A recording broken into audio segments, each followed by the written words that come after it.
Crying in the woods. In the remote reaches of Blackwater Forest, rescue teams were often called for lost hikers. The forest had a reputation: dense, confusing, and unsettlingly quiet. Despite its eerie reputation, thrill seekers loved its rugged beauty. One crisp autumn evening, a hiker radioed for help, claiming to have heard a child crying deep in the woods. The call came through shaky and garbled, but the plea was clear. "It sounds like a little girl. I can't find her. Please hurry." By the time the rescue team arrived at the trailhead, darkness had set in. The team, veteran rescuers Sarah, Mike, and their tracker dog Max, set out with flashlights and radios. The hiker was no longer responding to calls, but faint cries like a child's echoed through the trees. Hour 1.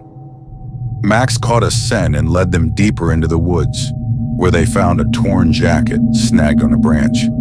"It's a man's jacket," Mike noted. Sarah frowned. The cries grew louder, but seemed to move, always just beyond reach. Hour 3. The cries became distorted, wavering between a child's sobs and something unnatural. Max, usually fearless, began to growl, his hackles rising. Sarah tried to calm him, but the dog's ears remained pinned back. "We should turn back," Mike suggested, but Sarah was determined. "What if it's a kid? We can't leave."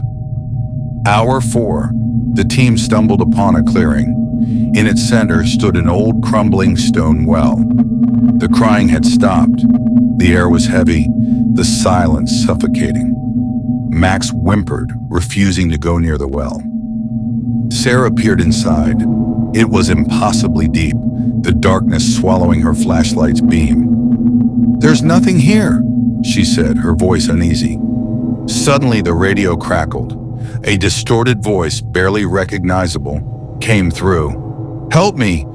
I'm at the well! Please!" It was the hiker's voice. Mike backed away. "This isn't right. That call came hours ago." Before Sarah could respond, the cry started again, this time from the trees. Shadows shifted at the edge of their flashlights, moving too fast to follow. Max barked frantically, but the sound was drowned out by a sudden, piercing scream from the well. They ran. Hour 5. Back at the trailhead, they radioed for reinforcements. Another team arrived at dawn, and together they returned to the clearing. The well was gone. All they found were 3 sets of footprints leading into the clearing, but only 2 leading out. The torn jacket? It belonged to a man who had gone missing in Blackwater Forest 5 years earlier. Sarah never spoke of that night again.